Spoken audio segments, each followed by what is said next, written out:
Battalion Chief Leo Benish, and the last name is spelled B-E-N-E-S.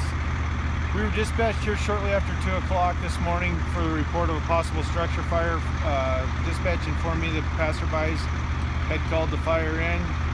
First crews arrived just a short couple minutes later because engine 10 is just around the corner from this address. They reported heavy flames from the back side of the structure, which we call the C side of the structure, which is away from the street here. Upon our arrival, we assumed command, and we did have heavy fire showing from that portion of the structure that is on the back side of the church. We were able to contain the fire to that part of the structure, but we did have roof collapse in that structure. That part of the structure is over 90% destroyed. It's going to have to be significantly remodeled, we'll say.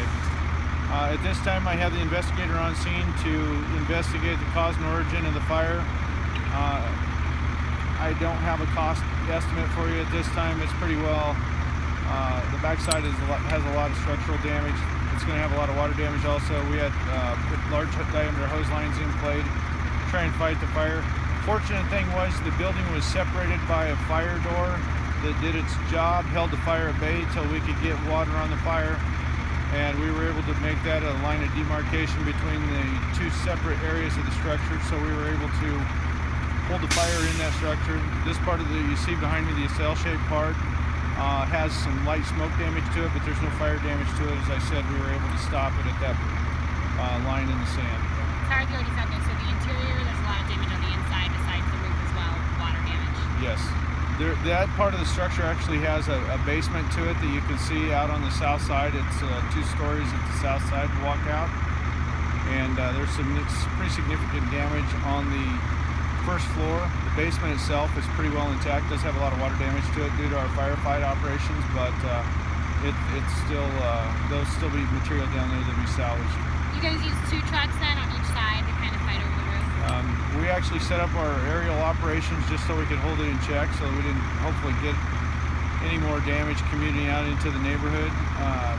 We did have large volume of fire during the height of the fire, but crews were able to knock it down. I think we reported the fire under control in about 45 minutes, which for the volume of fire we had was a pretty good firefight. And once again, I attribute it to the crew's hard work, and the large diameter lines that they deployed initially in the fire made a big difference in the outcome. How common is this kind of fire in Lincoln? Well, unfortunately, it's becoming a little more common than not. We've had some pretty busy fires this summer that's kept a lot of our crews active and going. Remember the idea with grocery fire, which was a pretty good sized structure fire, a pretty good sized loss. So we are concerned about the cause and origin of this fire, and as I said, Inspector Schweitzer's here on location now working through that.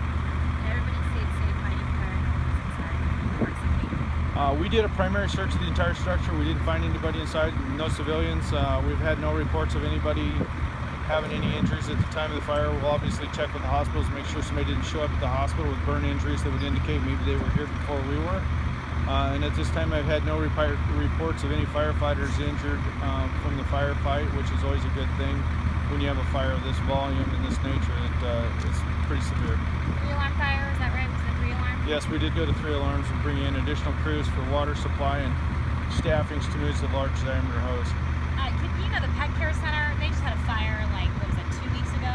Just down the street from there. So yes. This area is kind of taking a hit right now. Well, it's pretty significant indication for us for interest in what's causing it, yes. Anything else? You got it? The only other thing I wanted to ask was just with the Ideal Grocery Store, would you say that was the last bigger fire there in comparison? That's the one on my mind. I mean, yeah, that's one that kind of sticks out because of the amount of loss that was there, yes. Did you guys call the owners or the people who, I guess, I don't know how it works with the church? The church, we've been trying to make contact with what we call key holders, get somebody here to help us with any information they may have on how the structure was laid out, what the interior was like, so that we can start piecing together the facts from the interior for the investigator. At this time, we've been unable to contact anybody, but since I've been over talking to you, they were able to find a couple of names, so hopefully we're able to work through that process and get somebody over here from the church. I think on one hand, they're going to be very disappointed at the loss they have, but on the other hand, I think they're going to be very appreciative of what we're seeing now, because the fire door did its job and our crews were able to use that line to break off the fire from getting into the other part of the structure. So it was pretty incredible effort by the crews that were here tonight. You were able to make sure that the whole structure wasn't just a complete loss. Exactly. My last question for you before we let you go. Do you think that, do you know anything about this church in the community? Are there any community members who've come up here while you guys were working on this? Do you know? Not to my knowledge. Even though it was a fairly large structure fire, I didn't see a lot of bystanders around, so I don't know that there was anybody here from the church that was in the crowd. In fact, when I say crowd, there were very few people here as bystanders. You know, this time of the morning was just nobody around. Okay. Thank you so much, Leo. Yep. Good enough. If we get anything as far as